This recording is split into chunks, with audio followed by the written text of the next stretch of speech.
I will not take any more of your time. I'd like to read some poems to you. The first poem is called A Message to Black Women. This is a very favorite poem that has, over the years, people enjoy, so I'd like to share it with you today. Black women, queens of the earth, princesses of both sun and moon. There is something I must express, which I wish not to relate later, but soon. Allow me with bended knee, humbly descending upon your many thrones. For I have scripted a poem that you may enjoy, although some parts at home. Black women, for years I have used, as a man of color in the desert, confused.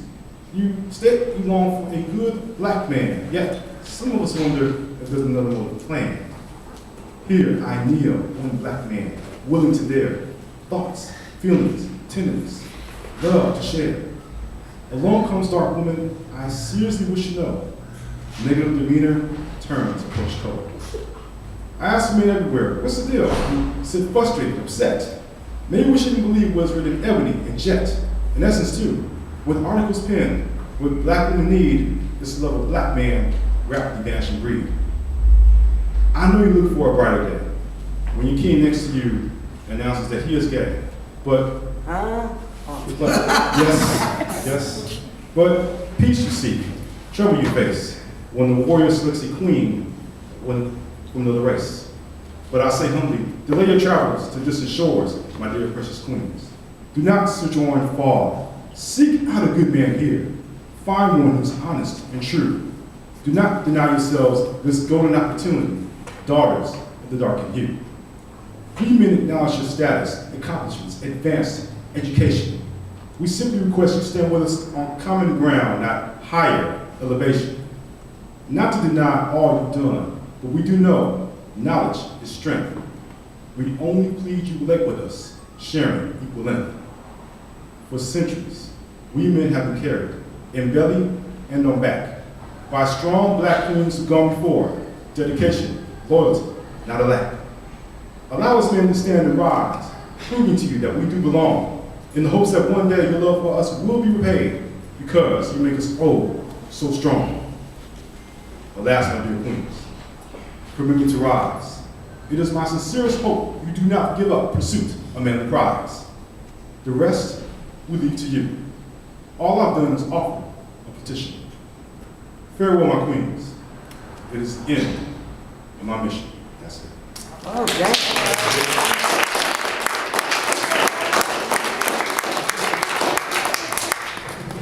The second poem I'd like to read to you is based on modern times, and it's funny because I wrote this back in 2001, or shorter because, well, it seems like it's more relevant today based on past events. And of course, I don't want to repeat to you what happened last month or the month before that, even the past 5 years are present. But a lot of people have been asking, why are black people so upset? Why are black people so uptight? Well, I think this poem, Fire Still Burns, even though I wrote this back for the unrest, will help convince people why we are so tight.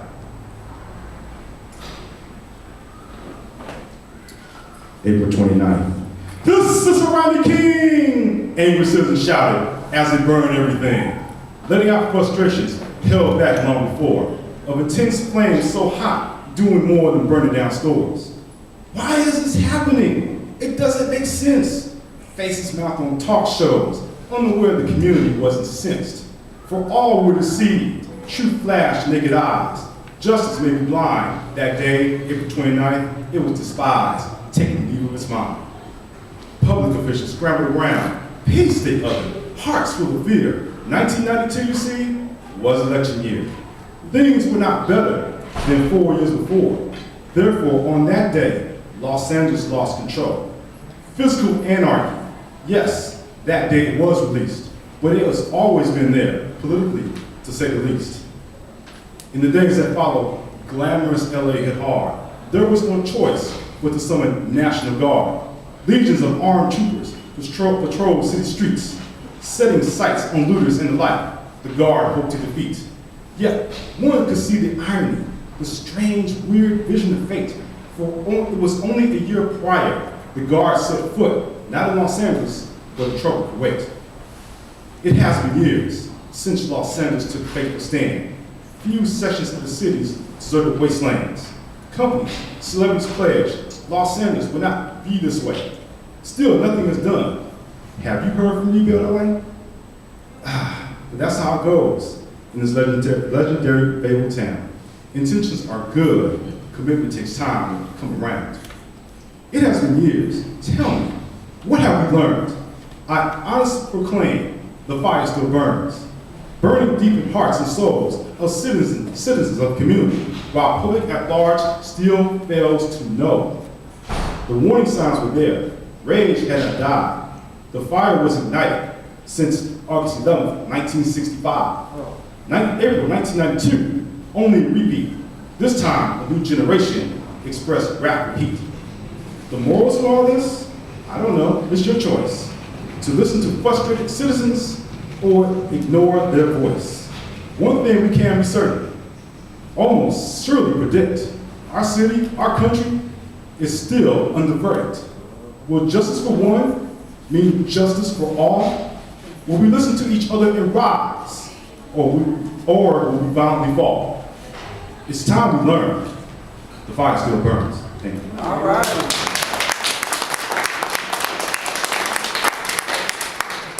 So going to my second book, which is called The Voices of South Central. The first, we should go back to the first book. Just my story. The first side has romantic poems. We call it the side of romance, or in my own books, the side of romance, and we have the side of society issues. Of course, it's not called that way. Actually, I call it, yes, the depths of romance and the depths of society. So this one is my first book. This is my second book, which doesn't break into two sections. The Voices of South Central. I wrote this back in 2003 because I, growing up in this neighborhood for such a long time, did not appreciate the national media coming in, such as ABC, CBS, you know what we're talking about. They always come in and they always have their quote-unquote narrative about the community. So I decided, as a person who lived here for most of my life, and now coming back to make a difference, I decided I would write something about our neighborhood. But before I do that, I like to read a nice romantic poem for you. That's okay with you? Actually, this is kind of a twist poem, so let me show you this. Okay. This is kind of a twist. And I need everyone just to pay attention because the twist will come at the end. But I think this is called I Dream of Freedom. It's been a long time since I see my wife, my devoted one, bonding with me for life. I don't know where she is. My eyes keep staring at the North Star. My love will be with her, whether near or far. It wasn't too long we both jumped over the broom before our trying days of art into the doom. I loved to hold her close, hide deep in my arms. I swore I'd protect her from harm. When it was silent and we laid, I looked in her eyes, being thankful to God I have her for at least one more day.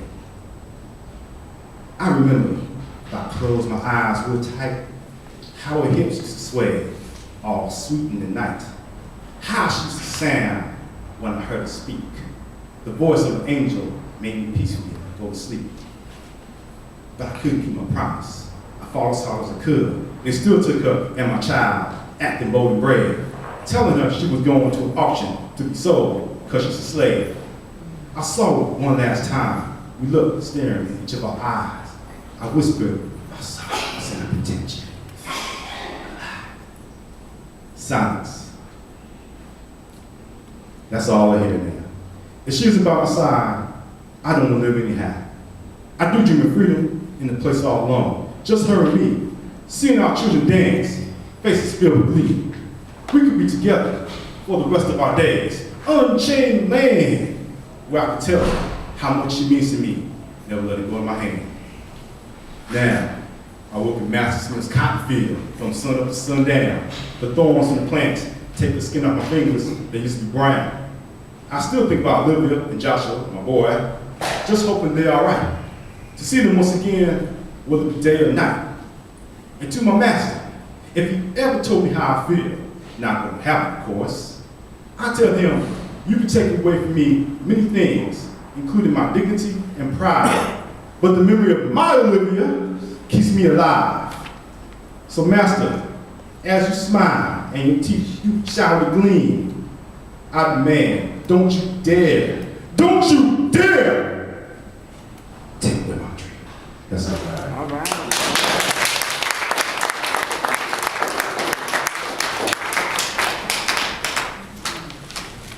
One last poem to share with you.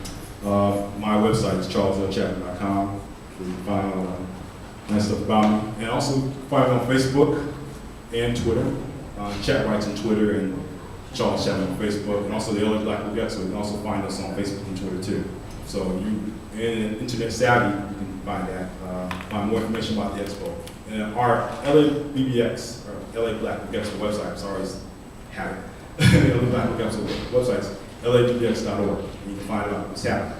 I will tell you that Cherry Johnson, and you probably remember her from Family Matters and Punky Brewster. She's going to be back this year with a new book. And Daniel Spencer Fields will also be back here too. So I had to put that plug in for both. Okay. So this one, the last one, is called Take a Minute and Pause. And this is based on the character that you'll find in Depths of My Soul. His name is Ivy Plain.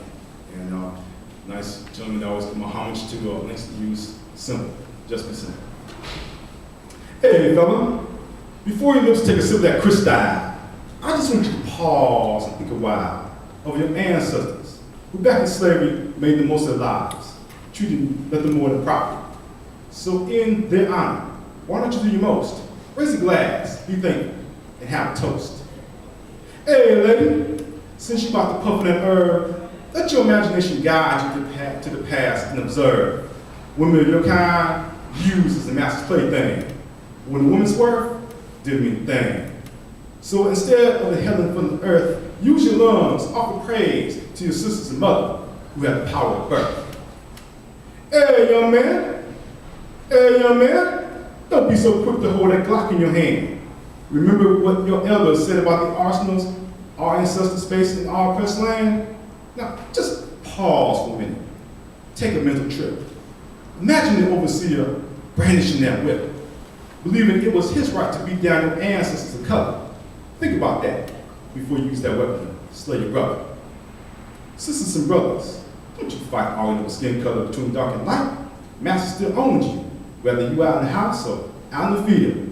The next time debate on tone, think about your subject. Yeah. Now who I be, you ask? But I be plain. Keep reminding folks who once called color before African American. Whatever you do in life, make it a just cause. For not too long ago, folks in dark skin were in bondage. Think about it for a minute and pause. Thank you so much.